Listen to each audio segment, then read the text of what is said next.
Hi everybody, it's Brad with Big Family Homestead, and in this edition of the Homestead Nation, we are dabbling into the homeschool nation. That's right, we're talking with Southern Homesteading, and we are talking homeschooling, how to start, what to do, pros and cons. I know you're going to enjoy it, but before we get to that, please do not forget to pass this video on, to share it, like it, subscribe it. It truly does help our families out in all these channels, and we greatly appreciate it. So without any further ado, I give you Southern Homesteading. Hi everybody, welcome back to another exciting edition of the Homestead Nation. We are here with Southern Homesteading. Hi. Rockstar! How you doing, sister? Fine, thanks. And you? I am finer than a frog's hair, sister, and that is hard to beat. I got to tell you, we're going to be talking a lot about homesteading today. No, well, we are, but in homeschooling, I got all verklempt and I'm all excited. What is homesteading? I have no idea. I've never heard of that. I don't know what that is. It's a brand new program. I know. All right, well, here's the first question I have, and then we're going to kind of just go at it, all right? Now, I have some experience in homesteading as we've homeschooled and homesteaded, and why do you think they go hand in hand? Because for me, I'm a self-reliant type. I want to be able to be in control of my own destiny, so to speak, and my children's education when it comes to homeschooling, it was absolutely the logical choice. There was no way that I was going to let my kids' morality and reasoning skills and I don't want them just being taught this is a fact. I want them being taught how to think, and that rests solely on my shoulders. So for me, there was absolutely no question that it had to be homeschooling, but that's just me. Tell me your story. Why did you choose that path? Right, it's part of self-sufficiency as well. But before I even was into homesteading, I was into homeschooling. And I got into that through, when I was in college, I cleaned houses to get through college. She's a Mary maid. I also drove a school bus. And I saw through my clients who were homeschoolers, predominantly homeschoolers, I saw a difference in their kids. Even a difference between what was going on while I was in college, between the homeschooled kids and public or private schooled kids. There was a huge difference in the way they acted, in the way they interacted with their own families, in the way they treated each other, just in their general behavioral patterns. That's just what I saw. I liked it. I was attracted to it and decided I wanted that. That's interesting that you say that, because we were lucky enough. We have two children. We were lucky enough for one parent to stay home with our kids, and it was my wife in this case. And we noticed a big difference between our kids because they didn't go to the preschool. Wow. The school is what they called it, but it was daycare is what it really is. But by the time it was ready, they were ready to enter into kindergarten. We noticed a big difference between the behavior of our children who had a stay-at-home mom as opposed to the kids that went to preschool. But unlike you and Brad, I've been a horrible parent, and we've been sending our children to public school. You mean on indoctrination camp? Yeah, and it's been an interesting ride because we've had the discussion, my wife and I, several times about why don't we homeschool? I mean, it just makes sense, and frankly, we've been afraid to even attempt it. We were saying before we started recording, how do you consider yourself an expert in this? And frankly, we just didn't think we were smart enough or good enough to be able to teach our kids at home without the public school. So. What gave you the authority? Well, not the authority, because I believe in parents' rights, and so. But what gave you the guts really to dive in and try it? I was also one of. I don't want to say that. I did go to homeschool book fairs in the area. Okay. And I had other friends, just church friends, who had homeschooled before I ever attempted. And just having that support and hands-on view of curriculum was very freeing. It gave me confidence. Okay. Well, now let me ask you, okay, a little more whittling down to logistics city.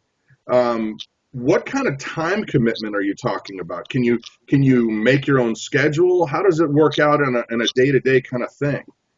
Yeah, you can completely make your own schedule. And it really just depends on how many kids you have, what type of curriculum purchases you make, or if you don't make any. It just depends on what you want to do in your own home school. I've probably never spent, I'm just trying to think back through the years, probably not more than 2 hours a day, and that's with 3 kids that have been at various stages. So I think there's a lot of time wasted just in corralling children at schools and just crowd control. That sounds like my kind of day. 2 hours a day. I could have pulled that off. Oh, and for boys, it's awesome. Right, because our attention span, because our attention span is like that of a gnat. I mean, it's just ridiculous. Well, and I'd like to point out the fact that you have one of your children is in college, so it's not like, well, if you homeschool, you're not going to be qualified to go into higher education. Tell me about how that process went out. Did you have to jump through special hoops? Is there special testing? What goes on? Well, and that varies from state to state. State laws are different, and then sometimes things vary from school district to school district. With her, we were in Dallas County at the time, and Dallas County has free dual enrollment for all their high school students. And you can start either when you finish 10th grade or after your 16th birthday. So she went in, and she went full-time. What is dual enrollment? Good question. That is when you're taking courses. I think her first semester was a summer semester, so she took 2 classes. She took English and history. I can't remember which history. But those credits count for both high school and college. It's different from concurrent enrollment, which also counts, I believe, as high school and college. But it matters when you go and you apply to universities because as a dual enrollment student, she earns, I'm going to say, close to 60 hours of dual enrollment hours. But when she went off to college, university, she was still considered a freshman. So she was still able to get or receive a juicy freshman financial aid package, which is really important. Because in that financial aid package, she got a 4-year scholarship because of her academics, and she graduated from university, or she will, after only 3 years of being there. But she still has another year's worth of scholarship money that she can apply toward her master's. Wow. So, anyway, I forgot what the original question was. We did too. We have no idea what we're talking about. That's all right. We'll get back on track here. So here's the... Anyway, I think my point was that with homeschooling, you can really set your kids up for whatever comes next after graduation, whether it's college, whether it's community college or university or a completely different program. You can educate them in a way and get them involved in certain activities that greatly benefit not only their chances of getting into certain universities, but getting the great financial aid packages. So colleges, they don't look down on homeschool children. I've heard stories. There are still some that do, but I think they've woken up over the years. See, I wonder if they look down on homeschooling families because they're largely faith-based. And this is just me musing. I don't have absolutely any factual basis for this, but I think that they want kids that they can just tell what to do and they'll just do it, not kids that'll think and reason on their own.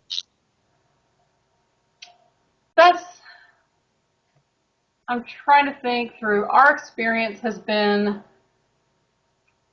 maybe so at the administrative level, just wanting kids to jump through hoops. But I think the teachers individually appreciate thinkers. Although even when I was in college, and I'm sure you guys had the same thing happen, you had professors that, wow, if you didn't agree with them and you were conservative, you know, there was a price to pay for that, whether it was grades or, you know, just taunting in class. But I think, I'm trying to think through the admissions process here. I think if you don't have a bona fide GPA, that's hard. That's the very first thing they look at besides test scores, you know, ACT, SAT. They look for a bona fide GPA, which you can get through dual enrollment easily. But, you know, I think they take a homeschooler's transcript with a grain of salt if you're giving all your kids straight A's. I'm sure. You know.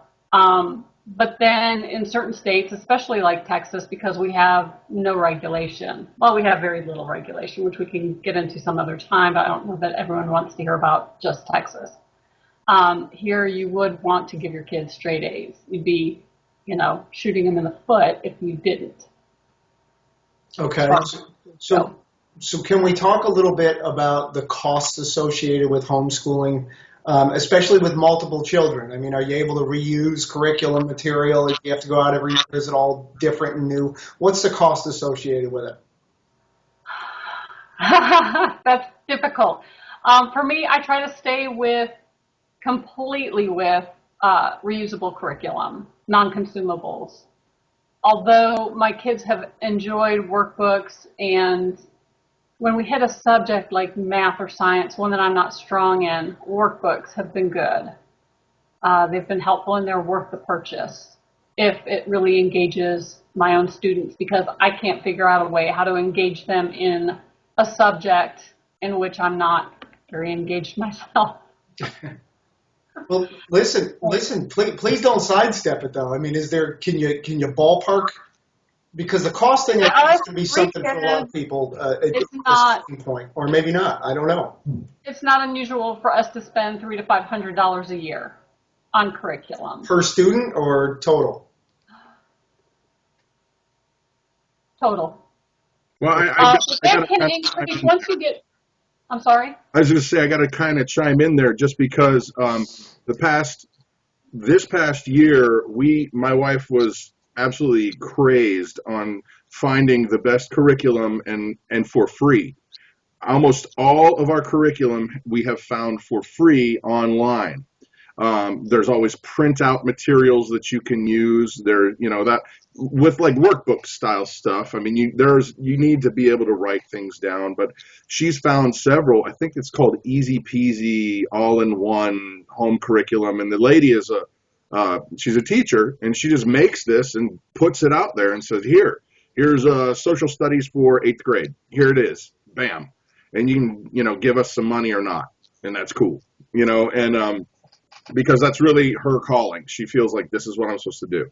And but I agree there, you know, several of the religious ones, you know, it can cost you $1,000 a year, or it can cost you, like she's saying, right, 500. But once again, like she's saying, you can reuse it, but you don't have to have expense. There are absolutely tools out there. It just depends on, and this is just my perspective, I want to hear yours, but it depends on how hands-on you need to be in a particular subject.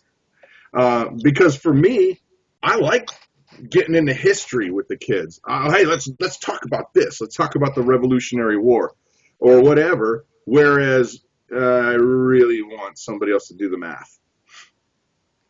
Wow. So,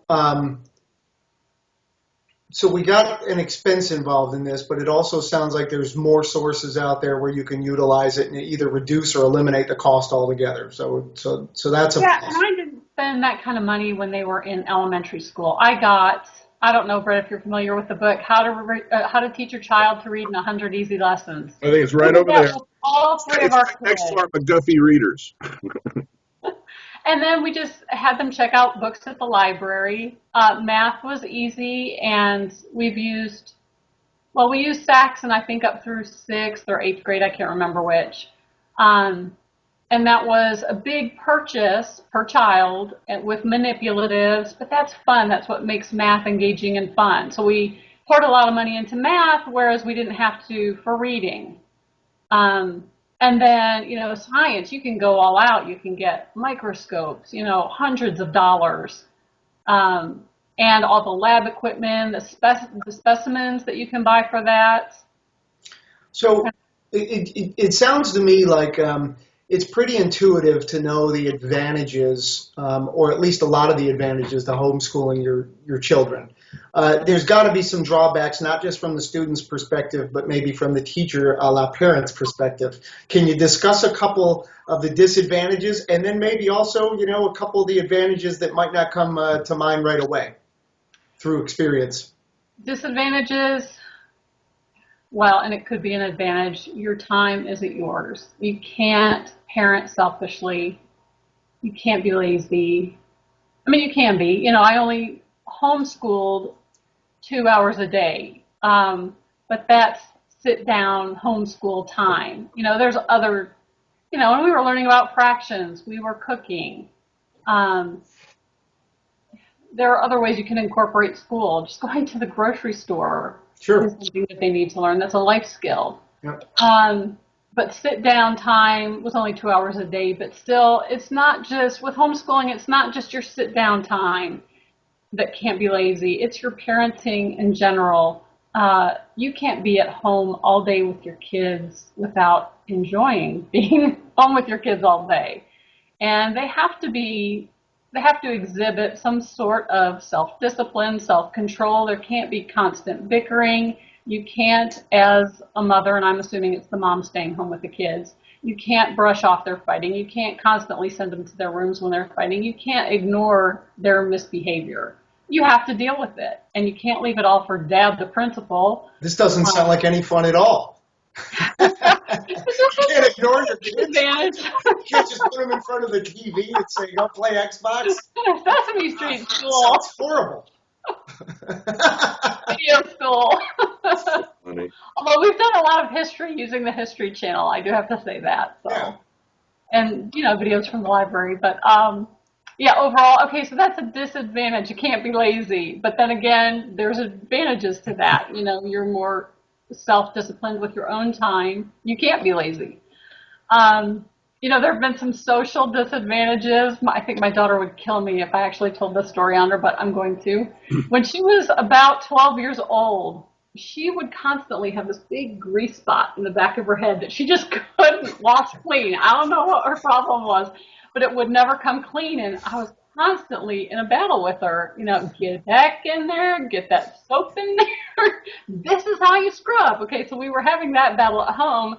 And I remember thinking, if she was just at school, one nasty comment from somebody at school would take care of that so quickly, and we would not be having this battle. Wow. So there are a lot of those kind of issues. So that's the negative part of, no public school socialization. But there have been few disadvantages of keeping the kids at home. So let me ask you this. I know what the requirements are in the state we live in terms of testing. I've read that Texas is a little more lax, but we have to go through a process every year where the kids are evaluated, and they have to be evaluated by a licensed teacher.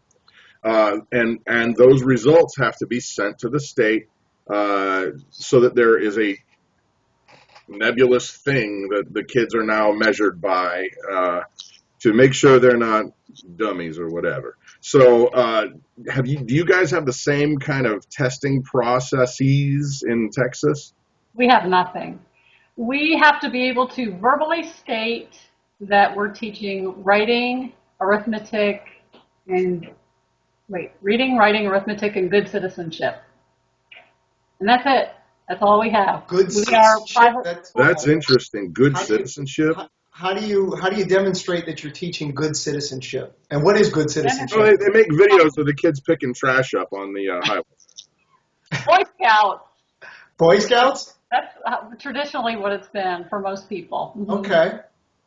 Or a scouting program of some sort. But all you have to do is say that you're teaching those things. Yeah. And you got a green light. And they just take your word for it? They have to. Well, listen, as a parent, I want my kids to have a fulfilled life and a good, well-rounded education. I certainly don't need any bureaucrat, pencil neck from some agency to look over my shoulder as to whether or not I'm doing my job as a parent. But we've all seen the videos, and we all know people in real life. I just saw a video recently where a certain alternative media guy went out on the street and started asking people, hey, do you know what 4th of July is? And most people that he asked didn't even know that it was celebrating Independence Day, and they didn't even know that it was Independence one from England. They kept saying Mexico. So that's the public school at work.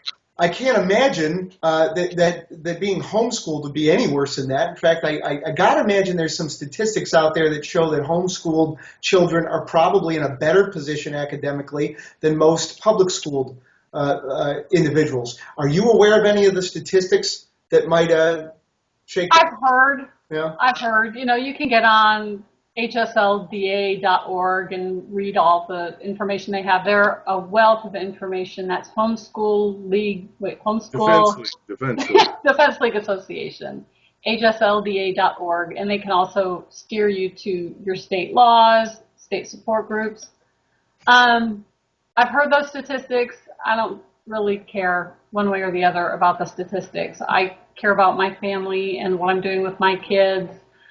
And I'd like to be able to back those statistics, but, you do have states like Texas where nothing is required, and some of those kids suffer academically because of it. But that doesn't mean I want state laws. Well, that comes down to bad parenting then. Exactly. Which you can't fix stupid. Yeah. Yeah. I did hear one statistic today that my wife brought up. She just read an article that in the last 10 years, homeschooling has increased in about 60% in the last 10 years. That's huge. And basically what it is people are waking up to the fact that, all this nonsense morality they're cramming down kids' throats it's not working. It's making bad people, and by bad, I'm not saying, oh my gosh, I'm up on a soapbox. I'm just saying that they just think exactly the way that they were told to think in the school system. And now we're going, weird. They don't know about the 4th of July. Ain't that strange? And they're just being told, remember this fact, remember that fact, remember that fact. If you check this box, then you're good. And they're not. Moms and dads have got to stop being lazy and take the bull by the horns and go, you know what? What do I want my kid to be like? Do I want them to check off all the boxes and then stay in some plastic life where, yeah, you might make your 50 grand a year or whatever that you're going to make, but you'll be completely devoid of anything awesome. Right. Was there a question in there, Brad? I'm sorry, I didn't hear anything. No, I thought I was going to ask a question, and I got all wound up. Sorry. Got ranting. Here we go. Okay, here comes the question. Okay. No, actually, honestly, I think I have hit. The other thing was, well, the only other thing I'm looking at, I'm popping up. I've got a pop-up here with my questions. And to be honest, the only other thing I wanted to ask is kind of the blatant stuff that people who are fence riding and go, can I do this? I'm not a teacher. I'm just some idiot who plays guitar at a church. That's what I do. Can I do this? I don't know anything about physics, nor do I ever want to know anything about physics. Interstellar's great, and Matthew McConaughey and the rocket and all that's great, but I don't want to know all those formulas. Can you do this? Can a regular person do this? Absolutely. Especially the younger you start with them at home, I think the easier it is because you kind of grow with them. Right now, I'm learning algebra. I didn't learn it with my daughter. I didn't learn it the first time around. Didn't learn it with my daughter. And, there are times when I get stuck in my learning with them. I can choose to either plow through that, or I can choose to, hire someone online to teach them, hire a tutor. There are different options. Get groups together, co-ops. We didn't even touch on that. Co-ops and Well, touch on that. What is a co-op? A co-op is just a group of families, and it can be a huge formal gathering, at a church. Some co-ops are huge, especially in the cities, or it can just be a few families getting together and, either, maybe the mother was good at math and one mother was good at math, then, she can direct the students and work with the ones that are having a difficult time, even with the moms right there to teach the moms as well. And it can just be a math co-op, or it can be an all-day, we go from subject to subject to subject, and then here's your homework, get it done for next week, that kind of thing. You can have co-ops that have core serious subjects like math and science, English. Or you can have co-ops that are what I consider fluff, photography, art, drama, music. Not that that stuff is fluff in and of itself. I'm pretty sure you just said the word fluff. Wow. I just don't want my kids coming home with a week's worth of homework in basket weaving, kind of bogging our homeschool down. Oof. And typically when you participate in co-ops, part-time job is basket weaving. Already, just being to me today. Typically when you participate in co-ops, you as a parent have to teach something. And we did co-ops for a couple of years, but I found that I didn't like co-ops because the co-ops that were available weren't really taking any kind of a load off me as a parent.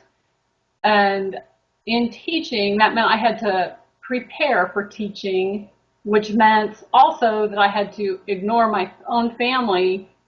My family was at the expense of teaching others. So co-ops have some good and bad with them. Mm-hmm. Some people just won't homeschool without a co-op. It's just too much for them. So because I'm very interested in this, and I don't know if I'm past the point of being able to even start homeschooling. I got a daughter just entering high school this year, and a son just entering middle school this year. If I wanted to get into this and learn more about it, or take the next step, or take the initial step, is there a centralized place that I go to, a website, or do I go to a state website? Do you have any insight as to how you get started down this road? Yeah, hslba.org is the site to start with. Okay. They're a legal organization, and they'll steer you to your state laws, state support groups, and from there you can find heads of support groups and start talking with them and getting more information on, I don't know, some people might have to teach to the core because their state has accepted core standards. Is that Common Core? Is that what you're talking about? Yeah, I'm sorry, Common Core curriculum. But at least then you can be the coach through that. You can tell your kid, okay, this is what they want you to know. This is why I want you to know this. And rarely do people ever get into homeschooling for academic reasons. Although that could be an issue. It's typically for character, wanting solid, strong, deep character in your kids, and being able to avoid all that socialization at school. Which is another topic we haven't talked about. Socialization. Boy, I'm so glad we were out of any school system for that, for the teenage years especially. We didn't give our kids cell phones until they were able to drive. Really? How did you hold off? We did. I know. There's a lot of pressure. We don't care. I mean, literally, my daughter got out of 5th grade, and all the girls in her class got an iPhone for graduating 5th grade that year. And we held out another, she just got her first smartphone a couple of months ago, and she's in 9th grade. So, I mean, we held out a lot longer than most, but man, we got hammered over it. So how'd you hold out till they were driving? And I think kids in public school probably need it more. They're away from home more. typically when our kids are gone, they're with other adults. Now, if they're on their bikes with their buddies, we have just a general phone that we keep at home that they can take off with. And then we can communicate. Tin can with a string? Really long string. And they can communicate. We can communicate with them, get home now, so they've got that, but it's not something they just sit and text their friends with. My mother used to just yell really loud. So I mean, when it was big dinner bell out time, the back door. yeah, she'd go out the back door, dinner. The whole probably 4-block radius heard her. But that's how we communicated when I was a kid. I was a product of the 80s. So I mean, it's not that long ago. Yep. I don't know.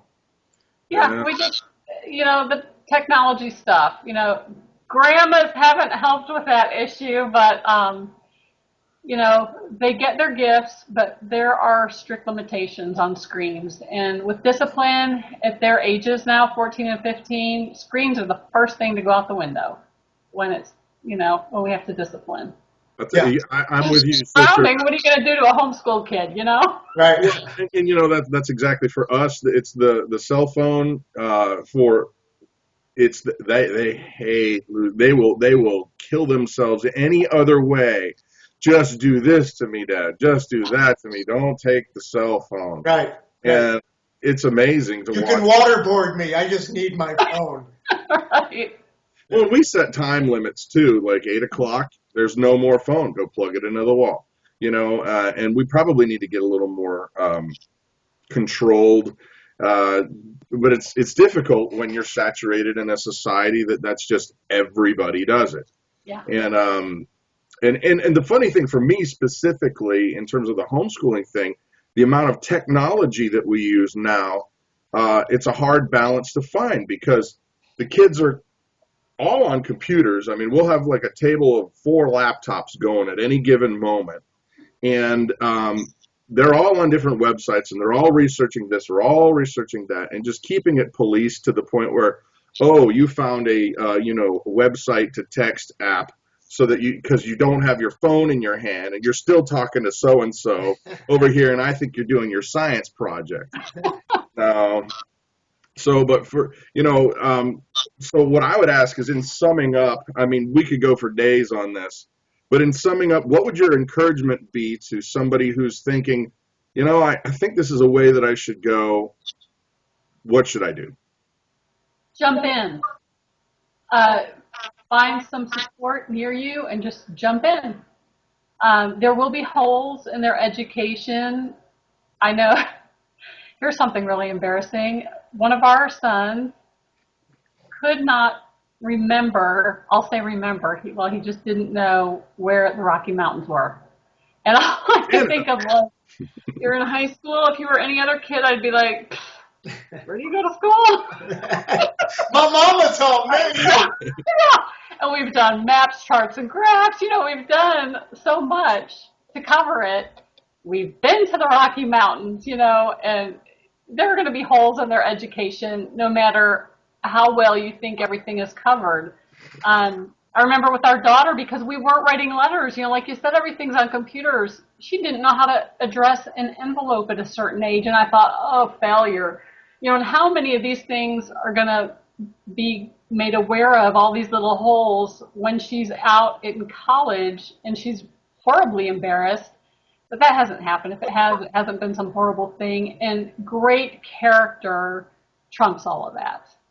So jump in. Right on. Well, I think regardless of whether you're homeschooled or public school education, there's going to be the holes, right? I mean, my kids don't know things. And is it just me? I'm going to pose this question to both of you. Doesn't it seem that our kids don't know as much at their age than we knew at our age? Like, does it seem like common sense is a commodity that is not bestowed onto our children these days? I mean, yeah, and we won't even discuss driving. Oh, listen, my daughter's supposed to get her permit on the 24th, and I'm like, no way. I'm like, this is the girl that runs into like for sale signs in front yards as she's walking down the street. I'm not letting her in my car. Yeah, I know. My daughter comes home. I didn't run any stop signs today. But I see kids these days, and you know, I look at my son or my daughter, and they'll say or do something, and I just think, gosh, I thought like at their age I was doing this for years, right? I was doing that for years, like it was, and I don't know that anyone taught me. I just kind of intuitively knew how to do it, or I watched one of my older siblings do it, and I just don't know if there's something in society today where our kids aren't picking up on things at an earlier age. Well, yes, I agree, and I think that yes, that is absolutely happening, and I can tell you why. I've several proofs. One of the reasons why I believe that's absolutely accurate is we have a series of books called the Mcguffey Readers, and they were basically how people were taught how to read for a long time, over 100 years. And if you pick up the first one, I can pretty much hang in there with you. I'm there. I can read everything there. You hit that fourth book out of the fifth book, I'm struggling as an adult going, I think if I remember Latin, this probably means this. The fifth book, which was taught by, it was not high school level at all. It was kids, little kids. Most of it, I'm going, I got nothing for you. And that's just that's just common knowledge. That's how they were taught. And think about when you were a kid, man. You could just go out and ride your bike or go downtown or run down the street and nobody would freak out. Now they call the cops, CPS, and you get in trouble. They'll threaten to take your kids away because they were 2 blocks down the street with their big brother. And didn't know where the Rocky Mountains were. I mean, that's the first thing to quit. That was it. They got a notepad. They're like, Rocky Mountains? Oh, crap, he's a homeschooler. I don't know. Did you, how were your kids? Were your kids like that? I mean. Who are you talking? Now I'm talking to Southern Homesteading. I'm sorry. I was looking at her. Nobody could tell, but I was looking at her when I was talking. Were my kids, I think it's just a different society now. I'm not a helicopter parent, but I am a parent who, when we were living in Dallas, I don't care if you're 5, 6 years old, you don't go out front riding your bike without mom, and we used to take off on our bikes all the time when we were kids. We were left on our own a lot more. Yeah. To struggle through things, to deal with things, to get along with others. Whereas, even as homeschoolers, we're all there together all the time, every day. So there's a lot of monitoring. There's a lot of helping you deal with the situation. I'm not even discussing, I would think the public school kids would be left alone more to fend for themselves in certain situations. Mm-hmm. But no, you don't think so, Brad? No. I'm saying they're not. They're absolutely controlled more. And funny enough, because looking at even crime statistics between, say, 20 years ago and today, they're not that much different in terms of like creepers and dudes out there doing weird stuff in their vans. They're not that much different today, but society says, oh my God, you left your kid alone in the front yard for 20 minutes? Right. What? How did we get here? 24-hour news cycle, and they continually put the worst awful headlines up on TV, and they scared the heck out of us. We actually did have people getting, attempted kidnappings nearby. So, Texas. Yeah, there were. Texas. Yeah. I know, we have guns too. Yeah. And you want to be your own country? Come on. No, I mean, listen. I'll be moving here. Crime is real, and there's bad people out there, and bad things happen to good people sometimes. But clearly, I think statistically speaking, I think Brad hit the nail on the head. I don't know that we're any more apt to be kidnapped today than we were 40 years ago.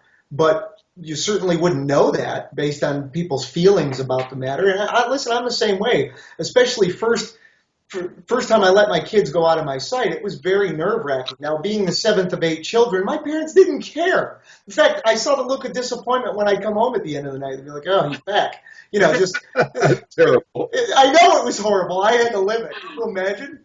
But I don't know. I guess we're so overly concerned about every time our kids walk outside the door. And listen, we kind of have to be, right? I mean, You know what? No. Hold on. I got to stop this because here's the deal. You can live that life. You can live in fear. Yes, there are absolutely real bad guys out there. But what are you going to do? You're going to keep your kid in a box, or you're going to teach them how to be, self-reliant? You're going to teach them how do you defend yourself? So 3 weeks ago, I went and I picked my daughter up from her friend's house, and I wasn't supposed to be the one to pick her up. And so when I showed up on time, she wasn't very happy, and she looked at me and said, "Why did you have to come?" And I said, "Excuse me, young lady, you can certainly walk if you'd like." And so she said, "Good, I will walk." So she walked, but I didn't leave her. I parked about 4 blocks up the street and watched her come past me. And when she got just out of view, I went up another 4 blocks and I hopscotched home. It was nighttime and I couldn't live with myself. God forbid something happened to her. How would I be able to live with myself knowing that it was because we had a fight about something so silly that I just drove off? In the back of my mind, I thought, what if? What if?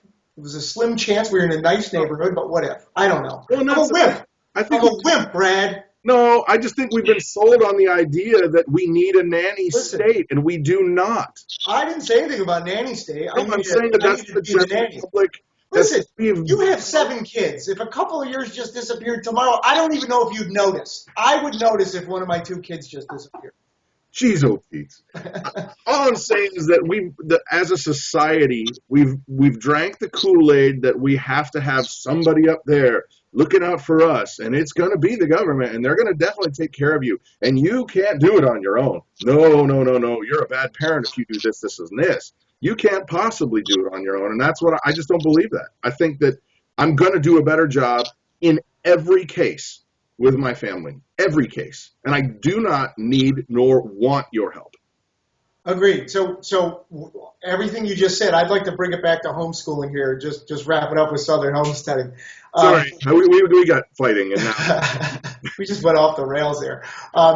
Sports programs. Your kids, I would imagine, have and maybe still do participate in some type of sports. How does that work? Yeah, they don't participate through the school system. Okay. That's been a big Texas thing lately. I don't know how that vote went, but our state government's been dealing with that. But currently they can't participate in UIL, to my knowledge. What is UIL? Sorry. Public school stuff. Public school, that's all their sporting events. That's their, even speech and debate, which is another thing that we do is homeschooling. So they can participate in that? No, not the UIL, not public school. There's homeschooling. There are homeschooling leagues. We participate in NCFCA. My kids do swim team every summer. That's just, a local thing.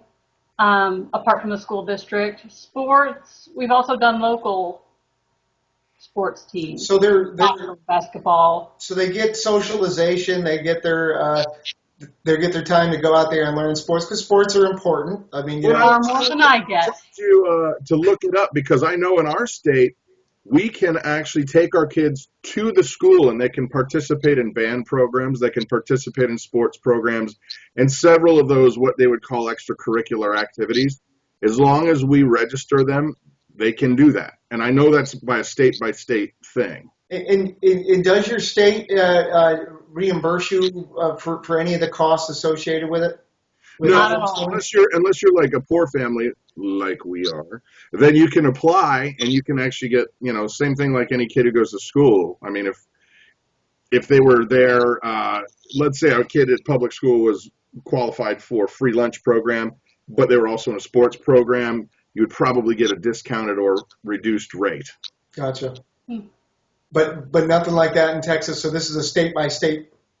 Yeah, and that's a real hot button right now. Some people do want the athletics to be able to take advantage of that because then you have the world of, professional athletes looking at you or the scouts looking at you or colleges looking at you, whereas on a homeschool team, they're not going to come look. Also, on the flip side, you've got people who are saying, I don't want to send my kids to public schools for certain reasons. Why would I want them involved in the UIL programs or going to school for art or music, drama, any of that. So you got two sides of the battle right there. So the Battle. homeschool. So the homeschool mixed martial arts that I'm seeing on ESPN 8 is not. You don't think that's homeschool MMA fighting, cage fighting on ESPN? Politely. I'm sorry. I'll help you pick that up. Oh, that's crazy. Well, listen, I know we went long and we kind of split down and went down a couple of different avenues. We didn't really even touch on any of the homesteading, so maybe we can reconvene at a later date and go through some of the homesteading thing. I'm looking at your background there. It doesn't look like you're in a farmhouse. It doesn't look like you're out on the farm right now. So I'm curious and would like to learn more about your homesteading situation the next time we talk, if that's okay. That would be fun. Awesome. Thanks for coming out with us today. I appreciate it. Thanks for having me. I enjoyed this. Good. All right. Everybody, please do not forget to go to these channels. Go to Tommy's channel. Go to her channel. Check it out and subscribe. And then don't just do that. Please share a video. Share the video, because you know what? The bottom line is we are building community. We're building community of like-minded people, self-reliant people, and we need to lean on each other. I know it's difficult sometimes to just say, I'm gonna go ahead and throw this out there. I don't know what my people grouper is gonna think, but I'm gonna do it anyway. But trust me, we've met so many awesome people that we feel comfortable around, learn from. So please don't forget to share the videos, like and subscribe. So here we go. I'm Brad, Tommy, and we got everybody all here. Homestead Nation, have an amazing day.